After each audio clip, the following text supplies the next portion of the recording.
What was the question? Yeah, the question is basically it's hit the zeitgeist. It's going on now. It's already a conversation is going on about this. Well, like I said, we didn't start with the idea that we would, that we see what's going on right in front of our eyes and it's breaking our hearts. But it's been coming. This idea we have not shaken, racism. We have not shaken our ability to look at someone and feel nothing but love and feel safe. And I'm not a naive person, but in the real world, that's where we'd like to get.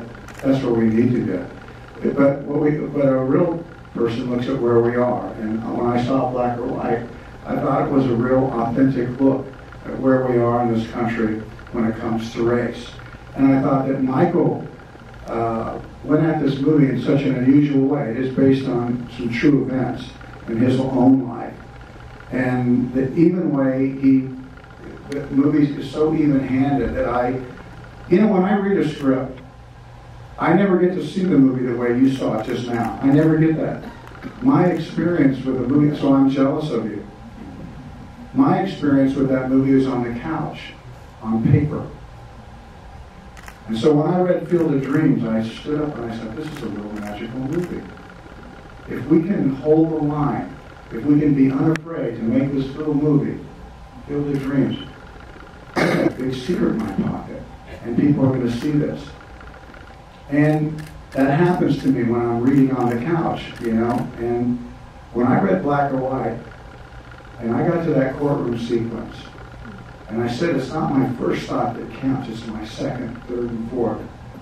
I thought that I learned something then. I felt like I had a better handle on this delicate subject that we are dancing around, that we are having trouble talking with. And I just thought that Michael put those words changed me a little bit when I heard them. And they came out of the mouth of a drunk. They came out of the mouth of a grandfather who was scared and in court and cornered, thinking he's now possibly going to lose the last connection to the two women he loved the most in the world, his wife and his daughter. So I felt that this movie was of its time, and I think that the movie will stand the test of time. And we have movies nowadays that we measure by how they do on the opening weekend, and that seems to be the measure of the movie. But it's not. The measure of the movie is your ability to share Inherit the Wind, and to Kill a Mockingbird, and to share Field of Dreams, and to perhaps one day share Black or White. So every decision that went into Black or White was to not compromise. There was a thought that maybe we might change some of the language. I said, absolutely not.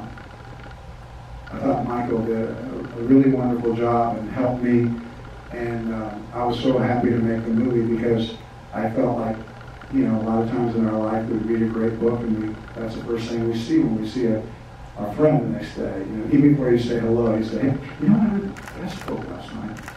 I heard the greatest song. Whitney Houston, this little country song called I Will Always Love You. We like to share when we hear something good or something that's powerful to us. And movies can do that. They can do all kinds of things, right? They can make us laugh. We can save the world. There's comedies, there's political thrillers, there's westerns. Yeah. And you're one of the saviors of Western. And more importantly, sometimes a movie can make us think and make us feel. And those movies have their place too. And Black and White, I thought, could take its place and could be a part of a stepping off point to have this conversation, because we are in this world together. And this movie at its core is about the safety of a little girl. And she was just as safe down in South Central as she was up in Beverly Hills. Speaking of her,